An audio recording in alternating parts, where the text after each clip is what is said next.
Seventh class तुम्हारा जो first chapter है साइंस के अंदर वो है पादपों में पोषण। क्लास सेवन्थ की ये साइंस सीरीज चल रही है आज से, इसलिए साइंस के सारे चैप्टर्स आपको यहाँ कवर करवाए जाएंगे अभी। तो मैं जो पढ़ा रहा हूँ वो चैप्टर तुम्हें नोट्स ग्रुप में लिखना है। नोट्स ग्रुप में कैसे लिखना है वो मैं बताऊँगा तुम्हें, और यहाँ से चित्र बनाना है। जो चित्र बनाना है उसको मैं क्लिक करता जाऊँगा, ये चित्र कॉपी में बनाना है। सबको बता दिया है मैंने। क्लास 6 के अंदर हम सब कुछ पढ़ चुके हैं कि कार्बोहाइड्रेट क्या होता है, प्रोटीन क्या होती है, वसा क्या है, विटामिन्स क्या है, भोजन के ये घटक हैं जो हमारे शरीर को क्या प्रदान करते हैं, ऊर्जा। बेटा याद करो, मैंने तुम्हें बताया था कि जो भोजन है, अब भोजन के अंदर दो चीज़ें हैं, एक तो ऊर्जा देने वाले और एक ऊर्जा नहीं देने वाले। तो ऊर्जा देने वाले आपके ये तीनों ही थे। कौन कौन से थे आपके? कार्बोहाइड्रेट, प्रोटीन और वसा। और ऊर्जा नहीं देने वाले कौन थे? विटामिन, खनिज और जल। ये तीनों किसी प्रकार की ऊर्जा नहीं देते थे, पर ये सब कुछ हमें मिलता है पादपों से। जल तो हमें डायरेक्टली मिल जाता है, लेकिन बाकी चीज़ें हमें पादपों से मिलती है, चाहे विटामिन हो, चाहे आपकी वसा हो, या प्रोटीन हो, या कार्बोहाइड्रेट। अब सपोज करो आपको कार्बोहाइड्रेट खाना है तो ज़्यादातर आप मोस्टली पादपों से खाओगे, अगर हम शाकाहारी जंतु हैं तो पादपों में पोषण की दो विधियां हैं। एक विधि तो है पोषण की स्वपोषी, और एक विधि है बेटा विषमपोषी। स्वपोषण का मतलब क्या होता है कि वे जीव या वे पादप जो अपना भोजन खुद बनाते हैं, इस धरती पे स्वयं संश्लेषित करते हैं, यानी खुद बनाते हैं, उन्हें कहते हैं स्वपोषी। और जो जंतु अधिकतर दूसरे जीव या दूसरे पादपों पर निर्भर करते हैं भोजन के लिए, उन्हें क्या कहते हैं? विषमपोषी। जैसे कि हम कैसे पोषण करते हैं? विषम। तो जितने भी जीव जंतु हैं, जीव जंतु यानी कि जिनके अंदर ब्लड पाया जा रहा है, देख रहे हो, वो सारे के सारे क्या है, अगर आपकी भाषा में समझें तो विषमपोषी है। विषमपोषी का मतलब कि आप पादपों पे निर्भर करोगे, पादप बनाएंगे तो आप खाओगे। तो बेटा इस तरीके से अगर बात करें, ये पूरी पृथ्वी है, तो इस पूरी की पूरी पृथ्वी पे दो चीज़ है। एक तो कौन है? उत्पादक है। उत्पादक का मतलब आपके पेड़ पौधे, जो पेड़ पौधे बना रहे हैं वो। और दूसरा कौन है? आपके उपभोक्ता है। उपभोक्ता कौन है? खाने वाला। और खाने वाला कौन होगा? विषमपोषी। तो हम सब क्या है? विषमपोषी हैं। तो दो चीज़ तो आपकी ये क्लियर होगी कि पोषण के आधार पे पादपों के अंदर जो विधियाँ वो भी दो है। एक तो क्या है आपके स्वपोषण, जो खुद भोजन बनाते रहे, कैसे है, जो कि दूसरे पे निर्भर करते हैं। तो हम पादप नहीं है, फिर भी हम विषमपोषी जीव जंतु तो हैं। अब है कि पादप जो भोजन बनाते हैं तो उसके लिए कौन सी क्रिया करते हैं ये? तो पादपों की जो खाद्य फैक्ट्रियाँ वो कहाँ स्थित है, यानी खाना बनता कहाँ है? जैसे कि एक प्लांट है, तो प्लांट के अंदर खाना बनेगा कहाँ? जैसे कि ये पौधा है, देख रहे हो आप, ये मैंने आपको पूरा पढ़ाया वीडियो के अंदर कि देखो इसके नीचे ये जो है, ये क्या है? जड़। ये जो दिख रहा है ना आपको, ये बेटा ये क्या है? ये क्या है? इसका तना। जड़ को अंग्रेजी में बोलते हैं रूट, तने को बोलते हैं बेटा स्टेम। और ये जो खिल रहा है, ये क्या है? इसकी लीफ है। इसे बोलते हैं क्या? लीफ बोलते हैं इसको, लीफ, पत्ती। तो पत्तियाँ जो है वो खाद्य फैक्ट्रियाँ हैं। यानी भोजन पादप में कहाँ बनेगा बेटा? हरे भाग में। हरे भाग का मतलब इसकी पत्तियों में बनेगा। तो आपसे क्वेश्चन पूछा जाएगा कि पादपों के अंदर जो खाद्य फैक्ट्रियाँ वो कहाँ हैं? पत्तियों में। और ये क्या है? इसका पुष्प भाग है। ये किस में काम आएगा? जनन में। जननांग भाग बोलते हैं इसको। ये आपके 8th में भी आएगा और आपके 7th में भी है थोड़ा बहुत। तो आज हम बात करेंगे केवल इस वाले पार्ट की, पत्ती वाले भाग की। क्यों? क्योंकि पत्ती वाले भाग क्या करेंगे? सूर्य से आने वाली प्रकाश की किरण। अब सूरज क्या है? पूरी पृथ्वी पे एकमात्र ऊर्जा का स्रोत है। यानी कि ऊर्जा अगर पूरे ब्रह्मांड में कहीं फैल रही तो किससे फैल रही? सूरज से। तो सूर्य से जो प्राप्त ऊर्जा है, उस ऊर्जा को ही हमें ये बना के देता है। तो सूर्य से लेता है ऊर्जा। कार्बन डाइऑक्साइड किससे लेता है? ये वातावरण से। और छोड़ता कौन सी गैस है? O2। लेता कौन सी है? पेड़, CO2। और नीचे जड़ों से क्या लेता है बेटा? ये पानी। तो पानी प्लस में ये कार्बन डाइऑक्साइड, दोनों को मिला के और स्टार्च बना के देता है। स्टार्च प्लस ऑक्सीजन O2, तो ये प्रोडक्ट होता है, ये कच्चा मटेरियल होता है, ये CO2 पानी और ये सूर्य के प्रकाश की किरण। तो ये जो पूरी क्रिया चलती है इसे बोलते हैं बेटा प्रकाश संश्लेषण। इसमें कहा गया है कि पत्तियाँ पादप की खाद्य फैक्ट्रियाँ हैं। डायरेक्टली क्वेश्चन आएगा बेटा कि पत्तियाँ पादप की क्या खाद्य फैक्ट्रियाँ। अब मैं अगर जैसे तुमसे क्वेश्चन दूंगा, जैसे मैं तुमसे मौखिक परीक्षा लेता हूँ तो उसमें पूछूंगा कि खाद्य फैक्ट्रियाँ किसे कहते हैं, तो पादप की पत्तियों को। तो पादपों में खाद्य पदार्थों का जो संश्लेषण है वो कहाँ होता है, उनकी पत्तियों में होता है। अतः सभी कच्चे पदार्थ उन तक पहुँचाने का मृदा के अंदर जो भी है उनमें उपज, जैसे मृदा यानी ज़मीन भूमि में जो भी कच्चे पदार्थ हैं उनको जल व खनिज जड़ यानी कि रोम मूल रोमों के द्वारा अवशोषित करते हैं। मूल रोम क्या होता है, जैसे हमारे शरीर में बाल होते हैं ऐसे देखो, ये जैसे ये जड़ है। अब जैसे आपने गाजर खाई होगी, सबूत गाजर पे ऐसे धागे से होते हैं, तो ये क्या करते हैं बेटा, पानी को एब्जॉर्ब करना बढ़ा देते हैं। जैसे कि ये आपके गाजर है, गाजर को आपने ऐसे देखा होगा तो इसमें क्या ऐसे मूल रोम होते हैं ऐसे, तो मूल रोम क्या करते हैं कि पानी को एब्जॉर्ब करते हैं आराम से और वो पानी ऊपर पहुंच जाता है। समझ रहे हो ना आप, ऐसे तने में फिर वो पत्ती को मिल जाएगा, फिर पत्ती क्या करेगी, भोजन तैयार करेगी पानी से, इस तरीके से। तो कुल मिला के आपको याद रखना है कि खाद्य फैक्ट्रियाँ कौन है, पत्तियाँ। और जल और खनिज जो पदार्थ वो कहाँ से मिलता है, जड़ों से। जड़ें उनको क्या करती है, अवशोषित करती, किसके द्वारा, मूल रोम। ठीक है। अब तने के माध्यम से ये पत्तियों तक पहुंचता है। अब जैसे आपको पता है कोई पेड़ है, ये तो पेड़ है पूरा पूरा, इस पेड़ के नीचे ये क्या तना है, ये नीचे क्या है, जड़ है। तो जड़ क्या करेगी, इस तने को देगी, तना क्या करेगा, ऊपर पत्तियों तक पहुंचाएगा। तो सबसे पहले जड़, फिर तना और फिर ऊपर ही ऊपर पत्तियाँ, क्योंकि भोजन कहाँ बनना है, पत्तियों में बनना है। कहाँ बनना है, पत्तियों में सूर्य के प्रकाश की किरणें पड़ेगी। यहाँ पे ये सूरज है, ये सूर्य के प्रकाश की किरणें पत्तियों में पड़ेगी और भोजन कहाँ बनेगा, पत्तियों में। ठीक है। तो ये टॉपिक आपका क्लियर होता है। पहला एक छोटा सा बॉक्स के अंदर टॉपिक दे रखा है बेटा, कोशिका। अच्छे से देख लो, मैं सारा समझा रहा हूँ। हालांकि 6th क्लास में हमने सब कुछ पढ़ा है कि इमारती ईंट यानी कि कोई भी इमारत होती है, अगर उसको बनाना है तो आपको ईंट पत्थर वगैरह लेने पड़ेंगे। जिस प्रकार हम किसी इमारत को ईंट से बना हुआ देखते हैं, उसी प्रकार सजीवों का जो शरीर है, सजीव का मतलब हम सब, हमारे अंदर जीवन है, तो उनकी जो सूक्ष्म तक इकाई है यानी कि सबसे छोटी जो इकाई है उसे क्या कहते हैं, कोशिका कहते हैं। कोशिका को सूक्ष्मदर्शी यानी माइक्रोस्कोप के द्वारा देखा जा सकता है। कुछ मात्र एक कोशिका से बने जीव होते हैं जिनमें एक ही कोशिका होती है। कोशिका एक पतली बाह्य संरचना के द्वारा घिरी होती है जिसे क्या कहते हैं, कोशिका झिल्ली। जैसे सपोज करो बेटा ये कोशिका है, ठीक है। अब ये कोशिका है तो इसके ऊपर एक हल्की से ऐसे झिल्ली पाई जाती है। इस झिल्ली को क्या बोलते हैं हम, कोशिका झिल्ली। ये आपकी कोशिका और इसके बाहर इस टाइप से झिल्ली, तो इसे क्या बोलोगे आप, कोशिका झिल्ली, यानी परत का काम कर रही है कोशिका, परत। ठीक है। इसमें केंद्र में स्थित एक सुस्पष्ट संरचना भी होती है जिसे क्या कहते हैं, केंद्रक। अब जैसे सपोज करो ये कोशिका है, वो झिल्ली होगी इसके चारों तरफ, और एक बीच में बड़ा ऐसे सुस्पष्ट एक संरचना होती है जिसे क्या कहते हैं, केंद्रक। ये सारा डायग्राम आपको मिल जाएगा, इसे क्या कहते हैं, केंद्रक कहते हैं। इसके अलावा जैसे सपोज करो इसके अंदर क्या है कि केंद्रक जो है, केंद्रक के चारों ओर जेली के समान एक पदार्थ घिरा होता है जिसे क्या कहते हैं, कोशिका द्रव। जैसे सपोज करो ये कोशिका हो गई, अभी कोशिका के चारों तरफ से ये झिल्ली हुई जिसे हमने कोशिका झिल्ली कहा। फिर इसके अंदर इस तरीके से भरा हुआ बीचों बीच में केंद्र पदार्थ, इसे हमने क्या कहा, केंद्रक। और इसके बाहर जो ये भरा होता है फ्लूइड, ये जो फ्लूइड इसके अंदर भरा होता है, जैसे सपोज करो फ्लूइड भरा हुआ है, ये फ्लूइड, तो इस फ्लूइड को क्या बोलोगे, कोशिका द्रव। इसे क्या बोलोगे, कोशिका द्रव। तो सबसे बाहर क्या हुई, कोशिका झिल्ली, कोशिका झिल्ली के अंदर कोशिका, कोशिका के बीचों बीच क्या है, केंद्रक, और इस केंद्रक के इस कोशिका झिल्ली के बीच में जो द्रव भरा हुआ है, पानी भरा हुआ है, इसे क्या कहा गया, कोशिका द्रव कहा गया। इसे क्या कहा गया, कोशिका द्रव। ये सारी आपको स्ट्रक्चर इसमें मिल जाएंगे आपको। ठीक है।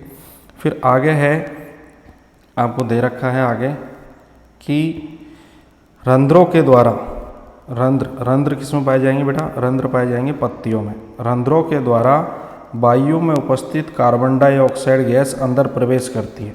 जैसे कि ये कोई पत्ती है, एक पत्ती मैं बना रहा हूँ आपके सामने, जैसे ये कोई पत्ती है बेटा। इस पत्ती को अगर हम ऐसे छोटा सा पार्ट इसका काट के ऐसे अलग कर लें, इस पत्ती के अंदर जैसे इस छोटे से पार्ट को मैं यहाँ अलग किया तो इसके अंदर ऐसे रंध्र पाए जाते हैं। छोटे रंध्र क्या करते हैं, चीज़ों को अंदर बाहर करते हैं। जैसे ये एक रंध्र का स्ट्रक्चर, तो इससे बाहर क्या जाएगी, CO2 तो इसमें अंदर आएगी, ऐसे CO2 वातावरण से अंदर आएगी और अंदर से बाहर कौन सी गैस जाएगी, O2। ठीक है, ये याद रखना है। तो रंध्र पत्ती में पाए जाने वाला एक छिद्र टाइप संरचना होती है जिसके द्वारा कार्बन डाइऑक्साइड जो गैस है, कार्बन डाइऑक्साइड का मतलब CO2 जो गैस है वो द्वार कोशिकाओं के द्वारा घिरे रंध्र के द्वारा अंदर की तरफ चले जाती है। अब इस रंध्र की डेफिनेशन बताइए। रंध्र द्वार कोशिकाओं के द्वारा घिरे होते हैं, ऐसे छिद्रों को क्या कहते हैं, रंध्र कहते हैं। इसका स्ट्रक्चर ये रहा बेटा, देखो आगे दिखा रखा है आपके, ये रहा, देखो ये पूरी पत्ती। ठीक है, इस पत्ती का देखो छोटा सा पार्ट लिया, छोटा सा इतना सा पार्ट काटा है, देखो इसमें रंध्र बताने की कोशिश कर रहे हैं, पूरी पत्ती की बात नहीं कर रहे हैं, इसमें बहुत सारे रंध्र इस पत्ती में। तो ठीक है, अब इसका छोटा सा पार्ट लिया, इसको माइक्रोस्कोप में देखा तो क्या देखा कि ऐसी कोशिकाएं हैं इस तरीके से, ये भी कोशिका है, ये भी कोशिका है, ये चारों तरफ क्या है, कोशिकाएं हैं इस तरीके से। ठीक है, अब इसकी आकृति आप देख रहे हो ना, रंध्र की आकृति ऐसे लग रहा है जैसे कोई सेब को आपने काटा हो। इस रंध्र की आकृति इस टाइप से होती है बेटा, चारों तरफ इसके ऐसे कोशिकाएं होती है, इस चारों तरफ ऐसे कोशिकाएं होती है। अब इन कोशिकाओं में क्या भरा होता है, पानी।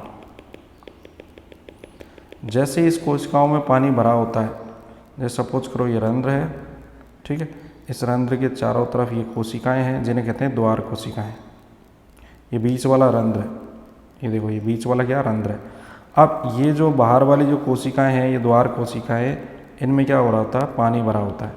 अब ये पानी, जैसे ये पानी से ये स्पीत होती है, ऐसे जैसे ये कोशिका है अभी, लेकिन अगर इसमें पानी भर देते कोशिका से फूल जाएगी। तो जैसे ही ये स्पीत होती है तो ये क्या करती है, रंध्र को ऐसे खींचती है, तो रंध्र क्या होते हैं, खुल जाते हैं, और रंध्र से बाहर क्या निकलती है, आपके O2 गैस। और रंध्र अंदर कौन सी गैस लेता है, कार्बन डाइऑक्साइड गैस लेता है। तो आपको याद रखना है कि रंध्र कैसे होते हैं।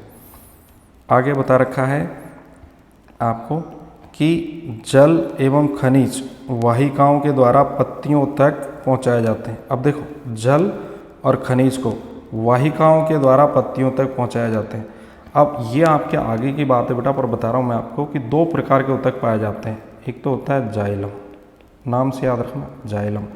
जाइलम क्या करता है, जल व खनिज को, किसको, जल व खनिज को जड़ों से पकड़ता है। कहाँ से लेता है, जड़ों से। जड़ किस में है, भूमि में। जड़ों से लेता है किसको, जल व खनिज को, और जाइलम कहाँ पहुँचाता है इसको, पत्तियों तक। अब आपको पता है कि ये जो जाइलम है ये जल को और खनिज को पत्तियों तक पहुँचाएगा, तो पत्तियाँ इससे क्या बनाएगी, भोजन। भाई इनका यूज करके पत्तियाँ क्या बनाएगी, भोजन। इन भोजन को पेड़ के सभी भागों तक, पेड़ के सभी भागों तक एक दूसरा ऊतक होता है जिसका नाम होता है आपके फ्लोएम। फ्लोएम ऊतक क्या करता है कि पेड़ के सभी भागों तक किसको पहुंचाता है, भोजन को। तो दो प्रकार के ऊतक पाए जाते हैं, एक ऊतक होता है जाइलम और एक ऊतक होता है आपके फ्लोएम। तो दो प्रकार के ऊतक पादप के शरीर में पाए जाते हैं। फ्लोएम के नाम से पता चल रहा है, इसका नाम होता है फ्लोएम। तो फ्लोएम के नाम से पता चल रहा है फूड, फूड को हम हिंदी में क्या कहते हैं, खाना। तो खाने को सभी भागों तक पहुंचाने वाला ऊतक का नाम क्या है, फ्लोएम। और जल को पेड़ के सभी भागों तक या पत्तियों तक पहुंचाने वाले ऊतक का नाम क्या है, जाइलम। जल कहाँ से प्राप्त होता है, जड़ों से। जड़ों में कहाँ से आएगा, भूमि से। तो इस प्रकार से ये पूरी क्रिया चलती है, तो आपको ये याद रखना है। अब बात आती है कि जड़, तना, शाखाएं एवं पत्तियों तक फैली रहती है। कौन सी, ये वाहिकाएं। ठीक है, पोषकों को पत्तियों तक पहुंचाने के लिए ये वाहिकाएं एक सतत मार्ग बनाती है।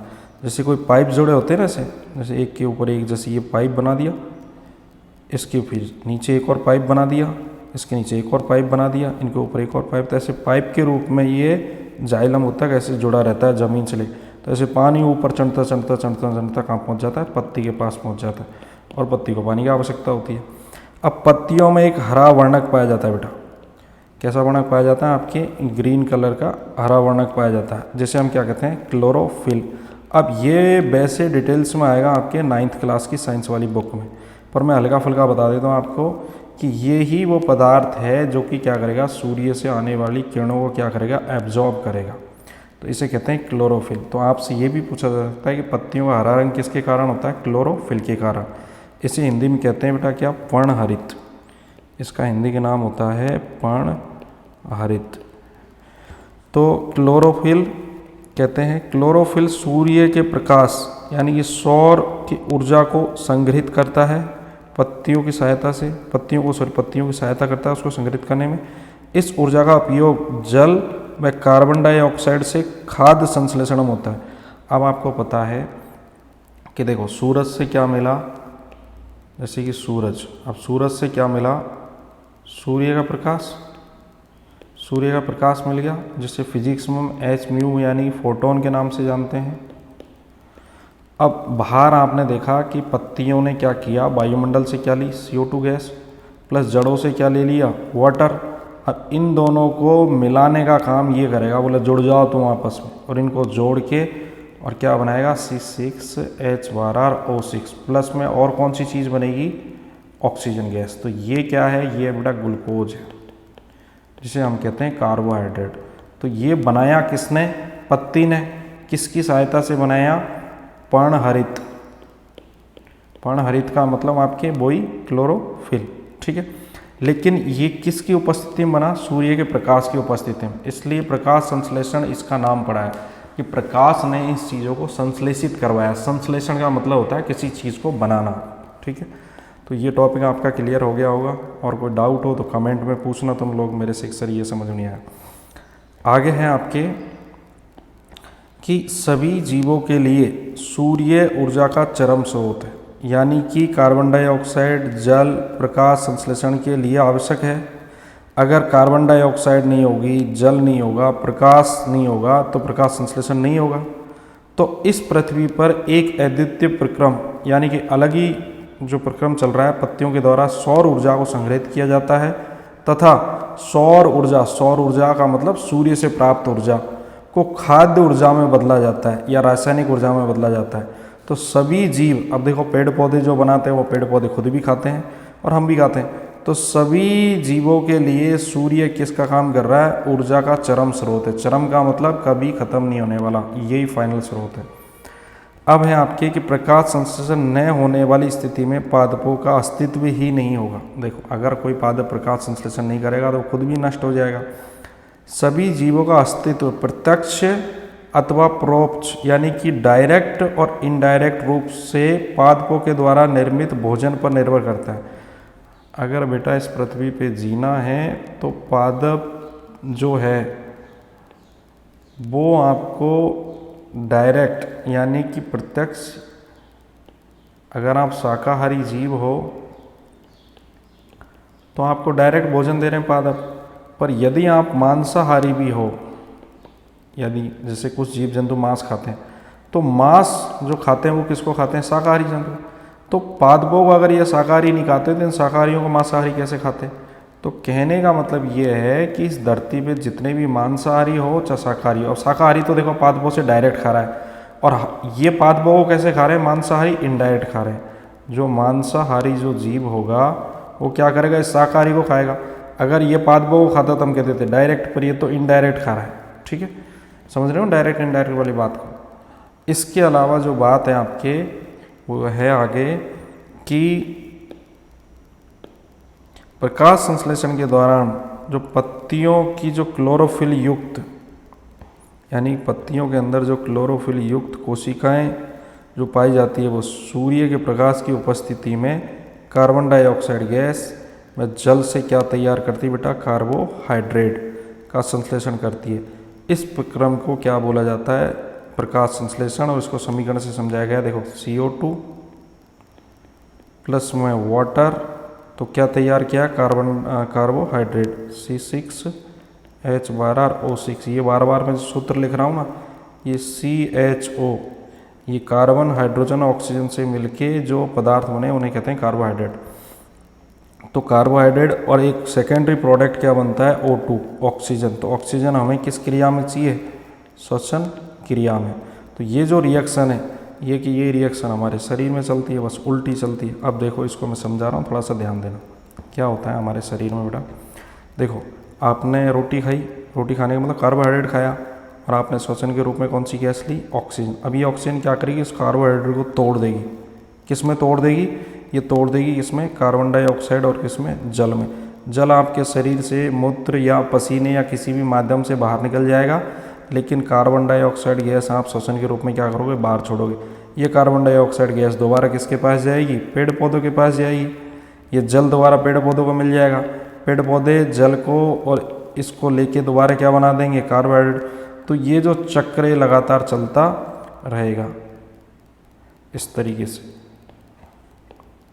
अगर इसमें किसी को कोई डाउट हो तो कमेंट करना, बाकी इसमें सब कुछ बता दिया। इस प्रक्रम में ऑक्सीजन निर्मुक्त होती है, ऑक्सीजन जो है वो इस प्रक्रम में बनती है, यानी ऑक्सीजन यानी कि O2 बनती है। कार्बोहाइड्रेट अंततः मंड यानी स्टार्च के रूप में परिवर्तित होता है। स्टार्च क्या होता है इसका हम प्रैक्टिकल करेंगे स्कूल के अंदर बेटा, अभी तो ऑनलाइन में आपको बता रहा हूँ। कुछ नहीं है स्टार्च, थोड़ा सा बता देता हूँ मैं आपको। अगर आपने कभी चावल बनते हुए देखे हो तो चावल के अंदर बेटा अगर आपने देखा हो, जैसे चावल बना रहे हैं, पानी डाला तो चावल के अंदर एक सफ़ेद सफ़ेद सी लुगदी बन जाती है, लुगदी। तो कार्बोहाइड्रेट का वो स्टार्च का जो रूप है वो लुगदी के रूप में आपके सामने आता है, अंदर से नहीं दिखता आपको, ठीक है। इसके अलावा क्या है कि अगर आप स्टार्च को देखना चाहते हो तो आप जितनी भी दवाइयाँ खा रहे हो, जितनी भी आप दवाइयाँ खा रहे हो, उस दवाइयों में जो मेन दवाई होती है वो होती है बेटा एक कैप्सूल। अब उस जैसे ये कैप्सूल है, आपने देखा होगा ये कैप्सूल है एक, जैसे मैं बात करूँ एक कैप्सूल बनाते हैं।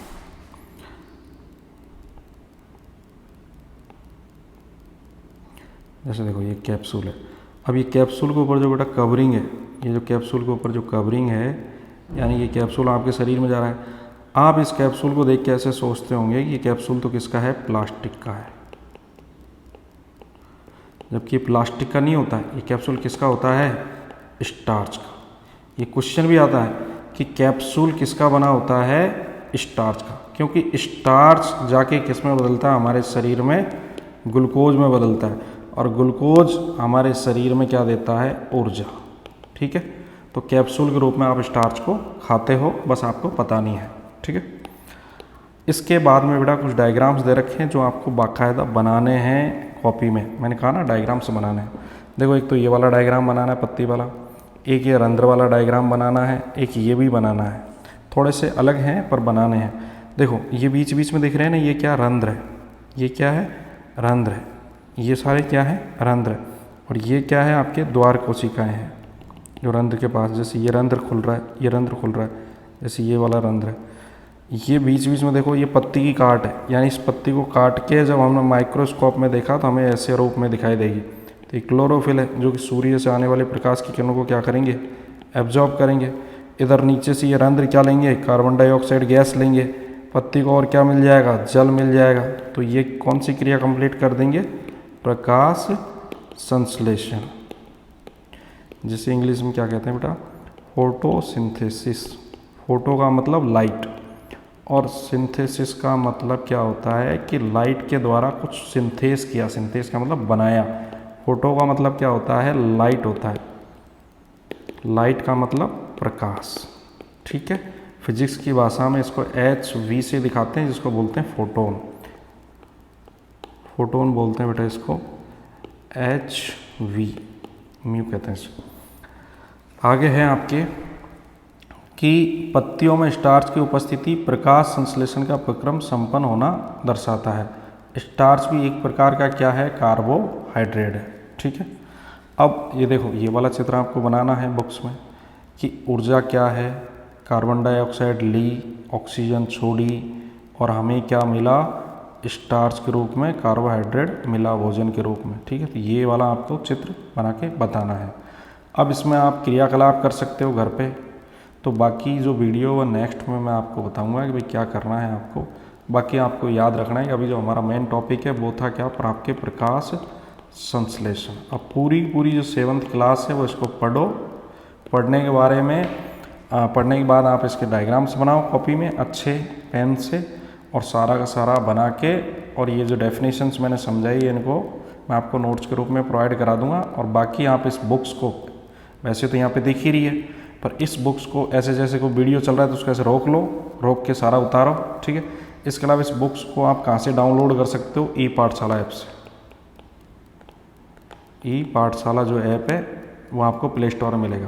और कैसे डाउनलोड करना है, कैसे रजिस्टर्ड करना है, वो आप यूट्यूब पे जाके देख सकते हो, ई पाठशाला ऐप को कैसे डाउनलोड करना है, ठीक है। ये बुक्स आपको मिल जाएगी।